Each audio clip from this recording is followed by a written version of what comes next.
السلام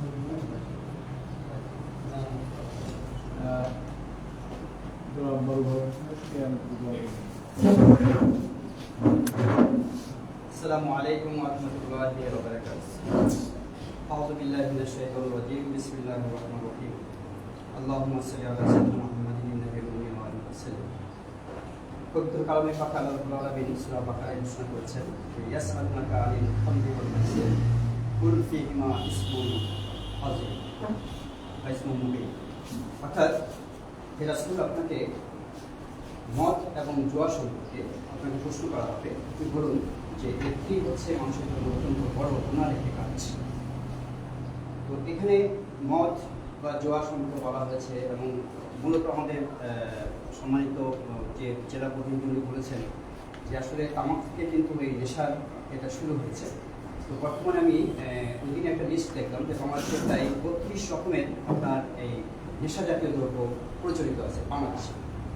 ৩২ রকম, যেটা তামাক দিয়ে শুরু আর শেষ হচ্ছে ওই যে কি জানি ওই সীসা, তারপর হচ্ছে ওই আইস, সর্বশেষ যে সংস্করণ। তো সব মিলিয়ে আসলে বাংলাদেশের একদম মেধাগুলোকে ফুলে করে খেয়ে ফেলছে এই তামাক জাতীয় দ্রব্য বা নেশা জাতীয় দ্রব্যগুলো। তো সুতরাং আল্লাহ রাব্বুল আলামিন পবিত্র কোরআনে সেই ১৪০০ বছর আগে ঘোষণা করেছেন এর ক্ষতিকর যে কুফল সে সম্পর্কে মহানবী ইসলাম হাদিস শরীফে প্রচুর হাদিস আছে সংক্রান্ত। এমন অনেক কথা বলা হয়েছে যে মাদক দ্রব্য যে গ্রহণ করবে সে যদি অসুস্থ হয়ে যায় তাকে দেখতে যাওয়া নিষেধ করা হয়েছে। অথচ রোগী দেখতে যাওয়ার ব্যাপারে ইসলামে অনেক সওয়াবের কথা বলা হয়েছে, কিন্তু যে মাদক সেবী সে যদি অসুস্থ হয়ে যায় তাকে দেখতে যাওয়ার কথা নিষেধ করা হয়েছে। কেউ যদি মাদক সেবন করে মারা যায় তার জানাজায় শরীক হতে নিষেধ করা হয়েছে। অর্থাৎ এরকম বিভিন্নভাবে কিন্তু ইসলামে নিরুৎসাহিত করা হচ্ছে মাদক সেবনের প্রতি, তামাক গ্রহণের প্রতি। তো এক্ষেত্রে আমাদের সরকার যে উদ্যোগটা নিয়েছে 2040 সালের মধ্যে আমরা স্বাগত জানাই সরকারের উদ্যোগকে। এখন সরকার ইচ্ছা করলে রাষ্ট্রীয়ভাবে কিন্তু সম্ভব না সরকারের পক্ষে। আমাদের স্থানীয় সরকার যারা রয়েছে এদেরকে সম্পৃক্ত হতে হবে। আমাদের স্থানীয় সরকার যারা রয়েছে, আবার এটাও ঠিক স্থানীয় সরকারের পক্ষে একার পক্ষে কিন্তু সম্ভব না। এক্ষেত্রে আমাদের ছোটোখাটো যে এনজিওগুলো আছে অথবা যারা এই স্থানীয় সরকারকে সহযোগিতা করছে, সরকারকে সহযোগিতা করছে নানানভাবে, তাদেরকে সম্পৃক্ত করতে হবে এবং তাদেরকে সম্পৃক্ত হতে হবে। সবচেয়ে বড় কথা যেটা যে কিছু কিছু কাজ আছে যেটা বেদ দিয়ে শাসন করে করা যায়, রাষ্ট্র আইন করতেই পারে।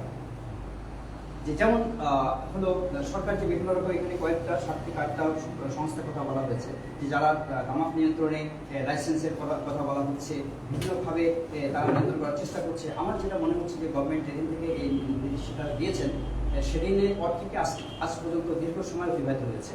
তো গতিটা কতটুকু পেয়েছে আমি জানি না, কারণ এই সংক্রান্ত বিষয়ে যেহেতু আমাকে বেশি জানা নেই। যারা নিয়ে কাজ করছে তারা বুঝতে পারবেন। তো আমার কাছে যেটা মনে হয় যে লাইসেন্স দেওয়ার অর্থ হচ্ছে তাদেরকে স্বীকৃতি দেওয়া। লাইসেন্সটা দেওয়ার অর্থ স্বীকৃতি দেওয়া। আমার মনে হয় এটা না করে গভর্নমেন্ট স্থানীয় সরকারের অনেকে আছেন, প্রতিনিধি আছেন, সরকারের প্রতিনিধি আছেন, ওনারা অনেক বড় বড় আলোচনা করবেন। আমরা ক্ষুদ্র ছোটো জায়গা থেকে আমরা যেটা চিন্তা করি সেটা হলো যে এই যে 40 সাল পর্যন্ত যেটা প্ল্যান, এই প্ল্যানটা কেমন যে বাংলাদেশে আমাদের মেহেরপুর জেলাতে এত বিঘার বেশি তামাক চাষ করতে পারবেন, আগামী বছর আরও 10 বিঘা কমবে, তারপর আরও 10 বিঘা কমবে, একটা পর্যায়ে নিয়ন্ত্রণ করে ফেলতে হবে। এইভাবে 40 সাল পর্যন্ত গভর্নমেন্ট যেটা করছেন যে আমরা স্থানীয় সরকার বা আমাদের জেলা প্রশাসন থেকে শুরু করে যে আমরা আস্তে আস্তে জমির পরিমাণ এভাবে কমিয়ে দেবো। এর বেশি যেন অনুমোদন নিয়ে তারপর কোন কোন জমিতে চাষ হবে, সেই জমির উর্বরতা শক্তি কতটুকু কমছে, কী হচ্ছে, এসবগুলো বিবেচনা করে আমাদের জেলা প্রশাসক মহোদয় যদি নিয়ন্ত্রণ করেন, 64টি জেলায় যদি নিয়ন্ত্রণ হয় আমার মনে হয় অনেকভাবে নিয়ন্ত্রণ হয়ে যেতে পারে। এরপর আমাদের সম্মানিত এই সোয়া সামাজিক সংস্থার ডিরেক্টর যিনি বললেন যে আমাদের সরকার ট্যাক্স পাচ্ছে 15,000 কোটি টাকা, কিন্তু খরচ হচ্ছে 30,000 কোটি টাকা। তার মানে কি বিষয়টা হচ্ছে শুধু টাকার ক্ষতি, এটা যদি আমরা নাও দেখি, টাকার ক্ষতিটা যদি আমরা নাও দেখি, তাহলে তামাক গ্রহণের যে ক্ষতিকর মানসিক যে ক্ষতি আছে, শারীরিক যে ক্ষতিগুলো আছে, এগুলো যদি আমরা বিবেচনা করি তাহলে আমরা নিজেরাই নিজেদের জাতিকে ধ্বংস করছি। আগামী 50 বছর পরে আমরা মেধাবী কোনো জাতি কিন্তু আমরা পাবো। তো সুতরাং এটার সাথে সম্পৃক্ত করার জন্য আমাদেরকে শুধুমাত্র একটা মিটিংয়ের মধ্যে সীমাবদ্ধ থাকতে আমার মনে হয় হবে না, বা বাৎসরিক একটা মিটিং, মাসিক একটা মিটিং, এটা না করে কার্যকরী পদক্ষেপগুলো আমাদের গ্রহণ করতে হবে। আমি যেটা বললাম, জমির পরিমাণ আস্তে আস্তে কমিয়ে দেওয়া যেতে পারে। ঠিক আছে, আপনারা ব্যবসা করছেন, ট্যাক্স দিয়ে, রাষ্ট্রীয় আইন আছে, আইনের বাইরে আপনাদের বন্ধ করতে পারছি না। আপনারা আগামী বছর 100 বিঘা জমি, সারা বাংলাদেশে 1000 বিঘা জমিতে তামাক চাষ করবেন। তারপরে বছর আপনার 900 বিঘা জমিতে তামাক চাষ করতে পারবেন, তার বেশি করতে পারবেন না। ডিসি মন্ত্রীরা এটা নিয়ন্ত্রণ করবেন, বা আমাদের কৃষি মন্ত্রণালয় যারা আছে তারা নিয়ন্ত্রণ করবেন। এভাবে আমরা নিয়ন্ত্রণ করতে পারি। স্থানীয় পর্যায়ে আমাদের সম্মানিত চেয়ারম্যান মহোদয় আছেন, ওনার অনেক রকমের খাত আছে, বিভিন্ন রকমের খাত আছে। শুধু আন্তরিক সদিচ্ছা যদি আমরা একটু প্রশ্ন করতে পারি, তাহলে আমরা কিন্তু এই তামাক নিয়ন্ত্রণের বিষয়টাকে নানানভাবে আমরা উদ্যোগ নিতে পারি। সবচেয়ে বেশি যেটা আমাদের এখানে যেখানে মুসলমান প্রধান দেশ, মুসলমান প্রধান দেশ, আমরা অন্তত আমাদের মসজিদ ইমাম সাহেব যারা আছে তাদেরকে কিন্তু আমরা সম্মান করি। প্রত্যেক জুম্মার দিন আমরা অন্তত সবাই কমপক্ষে জুম্মার দিন হলো নামাজ পড়তে মসজিদে, যেহেতু জুম্মা নামাজ বাসায় হয় না, বাইরে কোথাও হয় না, একা হয় না, তো জুম্মার দিন আমরা আমাদের মসজিদে যাওয়ার চেষ্টা করি। তো আমাদের ইমাম সাহেবদেরকে যদি আমরা উদ্বুদ্ধ করি, ইমাম সাহেবদেরকে এই ব্যাপারে যদি একটু প্রশিক্ষণ আমরা দিয়ে দিই যে আপনারা কোরআন হাদিস কিন্তু প্রচুর হাদিস আছে, কোরআনের অনেক আয়াত আছে যেগুলো মাদক বিরোধী, অনেক সুন্দর সুন্দর কথা সেখানে আছে। মানুষ অন্তত তাদের কোরআনের কথাটা শুনলে দিন একটু নরম হয়, কোরআনের হাদিসের বাণী শুনলে দিন একটু নরম হয়। ইমাম সাহেবের মাধ্যমে যদি আমরা এই উদ্যোগগুলো নিতে পারি, তাহলে আমার মনে হয় যে সেখানে ছোট বাচ্চা থেকে শুরু করে অভিভাবক শ্রেণীর সব শ্রেণীর লোক যেমন থাকে, আমরা তার মাধ্যমে কিন্তু কাজগুলো করতে পারি। এবং এই কাজগুলো করার জন্য চেয়ারম্যান মহোদয় জাস্ট এনজিও যারা আছে, ইমাম সাহেব যারা আছেন, তাদেরকে ডেকে যদি একটু দায়িত্বগুলো দিয়ে দেন, তাহলে আমার মনে হয় ইমাম সাহেবরা অনেক সচেতনভাবে আমাদের প্রতিনিধি হিসেবে কাজ করতে পারে এবং তারা এগুলো সমাধান করতে পারে। আরেকটি ভয়াবহ থাবা যেটা এই মাদকের বা তামাকের, এটা আমরা খুব ওপেন সিক্রেট এটা আমরা লক্ষ্য করছি। আজকে আমাদের হাই স্কুলগুলো, এমনকি প্রাইমারি স্কুলের 4-5-এর ছেলেমেয়েরাও প্রথমত বন্ধুদের পাল্লায় পড়ে, চুরি করে, লুকিয়ে একটু শখের বসে গ্রহণ করছেন। এবং আমাদের সমাজের জেলা প্রতিনিধি বলেছেন যে শখের বসে শুরু করছেন, তারপরে নেশায় পরিণত হয়ে গেছে। অতএব এই যে মারাত্মক যে থাবা আমাদের ভবিষ্যৎ প্রজন্মকে ধ্বংস করে দিচ্ছে, এই প্রজন্ম থেকে বাঁচার জন্য আমাদের একটা ওই সাইকোলজিক্যাল প্রোগ্রাম করা দরকার। যে অর্থাৎ একটা বিষয় বলি, যারা চেইন স্মোকার, একটা করে একটা সিগারেট খায়, তাদেরকে বাদ দিতে হবে, তাদের নিয়ন্ত্রণ করার কোনো দরকার নেই, তাদেরকে নিয়ন্ত্রণ করা যাবে না, তারা শেষ হয়ে গেছে। তার পরবর্তী জেনারেশন যারা মাঝে মাঝে খাচ্ছে, কেউ আছে প্রথম শুরু করছে, এখান থেকে আমাদের শুরু করতে হবে যে আমরা এদেরকে কন্ট্রোল করবো কি, হাউ টু কন্ট্রোল দেম। এই থিওরিটা আমাদেরকে নিতে হবে কীভাবে, প্রশাসনিকভাবে নেওয়া যেতে পারে, তারপরে আমাদের মোটিভেশনাল ওয়ার্কের মাধ্যমে আমাদের নিতে পারি, আমাদের অভিভাবককে আমরা সচেতন করতে পারি। আরেকটা কাজ আমরা যেটা করতে পারি সেটা হচ্ছে যে আমাদের এনজিও যেগুলো আছে, ছোটো ছোটো এনজিও যেগুলো আছে, আমাদের চেয়ারম্যান মহোদয়ের মাধ্যমে আমরা এরকম ছোটো ছোটো কিছু টিম তৈরি করতে পারি, যেটা কী করবে যে সমাজের কিছু মানুষের গ্রহণযোগ্যতা আছে। চেয়ারম্যান মহোদয়ের মতো মানুষ, ইমাম সাহেবদের মতো মানুষ যদি 5টা ইমামকে নিয়ে একটা স্কুলে গিয়ে যদি একটা প্রোগ্রাম করে, প্রত্যেক প্রাইমারি স্কুল, হাই স্কুলগুলোতে যদি আমরা প্রোগ্রাম করতে পারি যে এই যে তামাক গ্রহণের ভয়াবহতা, ইসলামের নিষেধাজ্ঞা, তারপরে হচ্ছে শারীরিক যে ক্ষতিকর, মানসিক যে ক্ষতিকর দিকগুলো আছে, এগুলো নিয়ে যদি আমরা একটু মোটিভেশনাল ওয়ার্ক যদি করতে পারি, অ্যাওয়ারনেস প্রোগ্রামগুলো যদি আমরা করতে পারি, তাহলে আমার মনে হয় কিছুটা হলেও উপকার হবে। কারণ কি, ওই যে তামাক নিয়ন্ত্রণ করতে যাচ্ছে, সিগারেটের গায়ে হার্টের প্রবলেম দেখানো হচ্ছে, বন্ধ কিন্তু নেই। যারা স্মোক করার তারা স্মোক করছে, তাহলে পরবর্তী জেনারেশনকে নষ্ট যাতে করতে না পারে, সেখান থেকে আমাদের কীভাবে বন্ধ করতে পারি। আমাদের সমাজ জেলা প্রতিনিধি মহোদয় আছেন, ওনারা যখন উচ্চতর ক্রমে যখন কথা বলবেন, তখন এই কথাগুলো করা আমাদের নিশ্চয়ই হচ্ছে আমার জানা মতে, যে এগুলোকে আমি মানে স্ট্রিক্টলি আমাদের এগুলোকে কাজ করা দরকার। যে যারা শুরু করতে যাচ্ছে তারা যেন শুরু করতে না পারে, যারা কিছুদিন শুরু করেছে তারা যেন বন্ধ করতে পারে, যারা শেষ হয়ে গেছে তাদের কিনা চিন্তা করার দরকার নেই, তারা হয়তো 10 বছর হবে, 20 বছর হবে, তাদের জেনারেশন শেষ হয়ে যাবে, কিন্তু আমাদের মানে তাদের নিয়ন্ত্রণ করা কষ্ট হয়ে যাবে, কিন্তু এটা করা এমন করা যেতে পারে তামাক বিরোধী আন্দোলন যারা করছে তারা কেউ স্মোকার হবে না। এমন হতে পারে আজকে আমরা এখানে তামাক বিরোধী আন্দোলনে আসছি, আমি একটা সিগারেট খেয়ে কিন্তু আসছি চুরি করে। এই যে বিষয়গুলো, এই সচেতনতা আমি নিজের মধ্যে আনতে হবে। নিজের মধ্যে যদি আমল না থাকে, আমরা অন্যকে যদি নিষেধ করি, সেটা কখনো হবে না। নবী ইসলামকে একদিন আমরা জানি ঘটনাটা অনেকেই, যে মিষ্টি খাওয়ার কথা বলা হয়েছে, উনি বলেছেন যে আগামী সপ্তাহে আসতে পারে, আবার বলা হয়েছে পরে আগামী সপ্তাহে, পরের মাসে আসতে পারে। তো উনি বললেন, তখন তাকে নিষেধ করা হলো বাচ্চাদেরকে, তুমি আর মিষ্টি খেও না। জিজ্ঞেস করলে আপনি কথাটা 3 সপ্তাহ আগে তো বলতে পারতেন, বা 2 মাস আগে তো বলতে পারতেন, আজকে কেন বললেন? বলছে, দেখো আমিও মিষ্টি পছন্দ করি, আমি আগে নিজেকে এটা অভ্যাস করেছি ত্যাগ করার জন্য, তারপরে আমি তাকে বলেছি, কারণ মিষ্টিটা না পাই তাহলে সে কখনো আমার শুনবে না। তো আসলে এটা অত্যন্ত মানে নীরবে আমাদের জাতিকে ধ্বংস করে দিচ্ছে, আমাদের ভবিষ্যৎ প্রজন্মকে ধ্বংস করে দিচ্ছে, আমাদের মেধাগুলোকে শেষ করে দিচ্ছে। আমার খাবার শুধুমাত্র বিনোদন না, এটা একটা আমাদের বাচ্চাদের বিনোদনকে নষ্ট করে দেয়, মনোযোগ নষ্ট করে দেয়, স্মৃতিশক্তিকে নষ্ট করে দেয়। এরকম হাদিস শরীফে অনেকগুলো এই ক্ষতিকর প্রভাবের কথা বলা হয়েছে। তো এখান থেকে আমাদের জাতিকে মুক্ত করতে হলে আমাদের সবারই সম্মিলিত প্রচেষ্টা দরকার, সকলেরই অংশগ্রহণ দরকার। অতএব আমরা আশা করবো আমাদের সরকারি প্রতিনিধি আছেন, আমাদের চেয়ারম্যান মহোদয় আছেন, আমাদের যে এনজিও কর্মকর্তা যারা আছেন, এবং আমরা যারা স্বাভাবিক জনগণ যারা আছে, আমি যদি আমার সন্তানকে, যদি আমার চিন্তা করি যে আমি আমার সন্তানকে আমি মাদক মুক্ত রাখবো, শুধু একটা আমি যদি চিন্তা করি, বাস বাংলাদেশ একদম মাদক মুক্ত হয়ে যাবে। ওই সব টাকা দিয়ে শাসন করে কিচ্ছু করতে হবে না।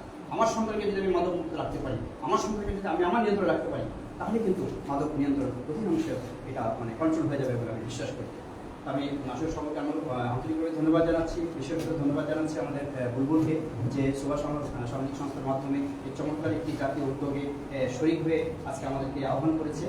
সমাজের চেয়ারম্যান মহোদয় ব্যস্ত মানুষ, ওনাকে ধন্যবাদ জানাচ্ছি। আমাদের সবাই যিনি আছেন ভাইকে আন্তরিক অভিনন্দন জানিয়ে, আপনাদের সবাইকে আন্তরিক অভিনন্দন জানিয়ে আমি দীর্ঘায়িত আমার এই বক্তব্যের জন্য দুঃখ প্রকাশ করে আমি আমার আলোচনা শেষ করছি। আসসালামু আলাইকুম ওয়া রাহমাতুল্লাহি ওয়া বারাকাতুহু। আমি একটা কথা বলবো যে আমরা হয়তো খুবই এই সমস্যা আমরা বাসিন্দা, কিন্তু অনেক কাজ করে, কিন্তু আমাদের তার মধ্যে আছে আপনার সচেতন বাণিজ্য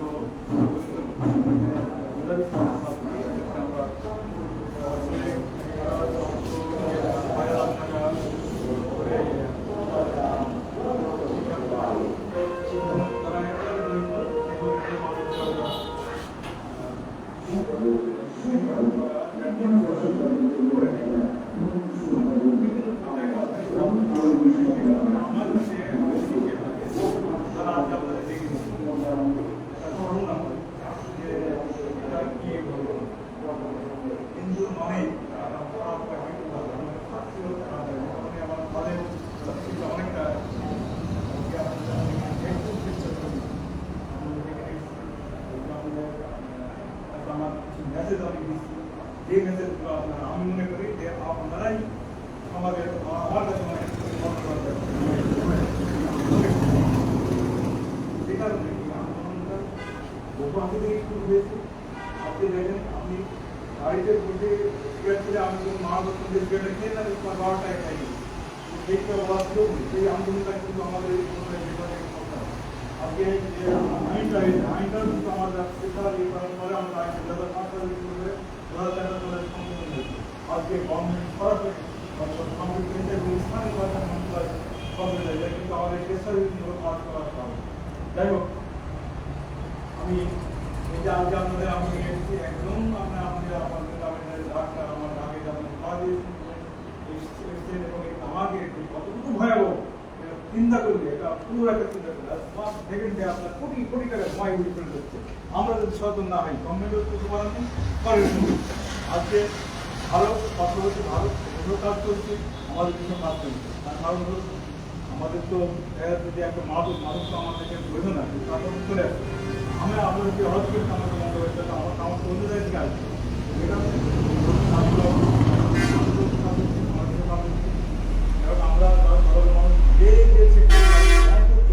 ধূমপান, আমার পাশে বসে ধূমপান করতে আমার তার ক্ষতি সে করতে পারে, আমার প্রত্যক্ষ এবং পরোক্ষ হবে এর থেকে বেশি ক্ষতি হবে আমার হবে। আমি ধূমপান করি না, আমার ক্ষতিটা বেশি হবে।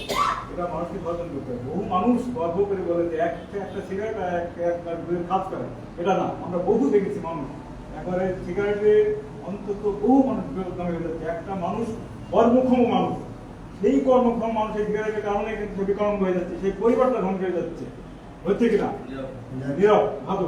যে কারণে আজকে আমরা যে আমাদের মূল স্থানীয় সরকারকে, স্থানীয় প্রতিনিধিরা যদি তৃণমূল পর্যায়ে যেতে না হয়, তারা যদি এই কাজগুলো না করে, তাহলে আমাদের মতন লোক এসে এগাতে পারে। যাই হোক, আজকে সম্মানিত চেয়ারম্যান মহোদয় এখানে অবস্থিত আছেন, ওনাকে আমরা বলবো যে আপনার অন্তত বিধান পরিষদে আমাকে যে বিষয়টা যে স্থানীয় সরকারের নির্দেশিকা বাস্তবায়নের জন্য আমরা আপনাকে বিনীতভাবে অনুরোধ করবো। আপনার দিক নতুন বক্তব্য আমরা শুনতে যাচ্ছি। আপনি আমাদের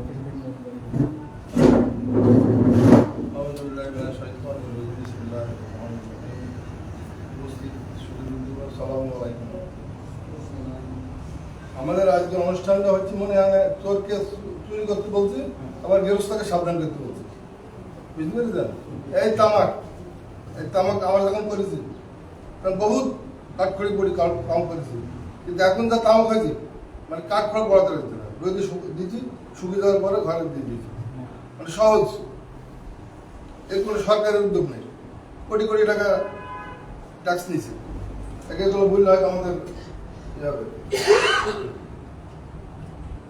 ট্যাক্স নীতি থেকে আমরা আজকের অনুষ্ঠান দেখি স্থানীয় সরকার তামাক নিয়ন্ত্রণ বাস্তবায়ন। বুঝতে পেরেছেন? সরকার যেহেতু ভূমিকা নেয় তার কারো লাগে কিছু লাগে না। সরকারের সেরকম ভূমিকা কত বছর আমার জীবনে দেখছে তামাক নিয়ে চলছে এইভাবে, কোনো পরিবর্তন নেই। এই যে কোটি কোটি টাকা লোন নিতে ট্যাক্স নিচ্ছি, সেটা আমার অন্য খাতে চলে যাচ্ছে।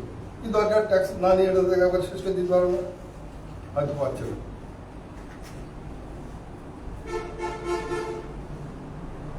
বুঝতে পারছেন না যে আমাদের অনুষ্ঠান হয়েছে মানে চলতে চললে তুমি কাছ থেকে সাবধান করতে পারছি।